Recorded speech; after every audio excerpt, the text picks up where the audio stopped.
Teamwork makes the dream work, but even so, when many people are working in a team, or we're uploading a lot of data, things can sometimes go wrong, and it's important to look back and see what's happened. Even if everything with your data import seems to have gone well, it can still be worth occasionally double-checking that everything's gone according to plan. In Plytix, you can do all of this with import logs. I'm Mikey from Plytix, and today we're going to show you how you can look back at your previous imports and see what worked and what didn't. So, first things first, let's get to the import logs area. It's just 3 clicks. Products, import from the drop-down, and then logs from the left side menu that appears on the next page. Here you can see an overview of your last 25 import attempts, with columns showing you the date and time that the import started, along with who started it, whether the import was a manual upload or came from an automated feed, the name of the file imported, the state of the import in terms of whether the matching process has finished or is still in progress, and finally, the results of the import. There are 4 possible results here.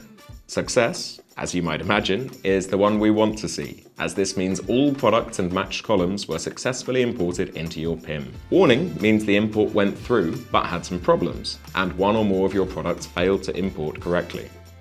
Cancelled means that the import was cancelled at some point during the process, and error means the import failed completely, so no new products or attributes were added to or updated in the PIM. If you keep getting a lot of warning or error results and you're not really sure why, I recommend checking out the video linked here, which goes into the possible reasons for that in more detail. If you're still having problems after that, remember, you can always contact your Plytix account manager. Anyway, back to import logs. Here you can sort your imports by their results, which is a really quick way to jump to the ones that had any problems that need fixing. To see what these problems are, you'll need to look at the import in more detail, which you can do by either clicking on the date column or by hovering over the row and then clicking on this eye icon here. There are 5 columns of information here.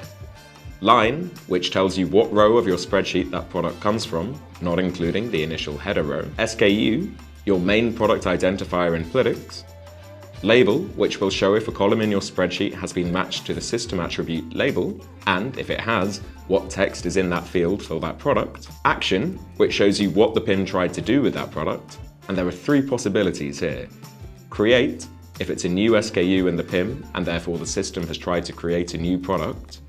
Update, if the SKU was already there and the system has just tried to, well, update it. And skip, which can happen for a few reasons. The system will skip a line if the SKU was blank. Remember that every product in your PIM needs an SKU to appear in the system, so without an SKU, the PIM won't be able to process a product. You'll also see this if A, you chose to only add new products, but the sheet also included existing products, or B, you chose to only update existing products, but there were new products in the sheet as well. Get it? Now, let's look at the 5th column, state. This shows you at a glance the basic information about how successful each product's import was. And the 4 possible states here are success, exactly what it sounds like, when the product and its attributes were imported into the PIM with 0 problems. Warning, like before, this means the import went through but had some issues. In this case, that there was a problem with one or more of the attributes. And remember, you can find more information about warnings in that other video we mentioned earlier. Cancelled, again, a very logical name, as this means the import was cancelled before that product was processed. And failed. This means the product wasn't imported into the PIM at all. This can happen for a few reasons, but again, it's normally because the SKU has been left empty. If you want more details about the state of each product and why it got the result it did, you can click on the product's SKU for more information. Other than that, above the columns on this page, you'll find a search box where you can search by SKU, along with a couple of drop-downs to let you filter by action or state. You can sort your list by each of the columns as well, by clicking on the arrow next to their headings.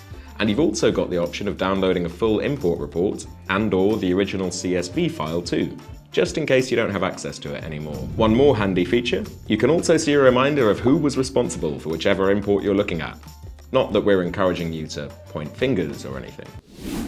And that's about it. Obviously, we hope you won't need to look at these logs too often, as your imports should mostly go through automatically without any faults. But on the off chance that something does go wrong, this is the first step towards fixing it. For a more in-depth look at typical import problems, remember you can check out the video linked in the description below.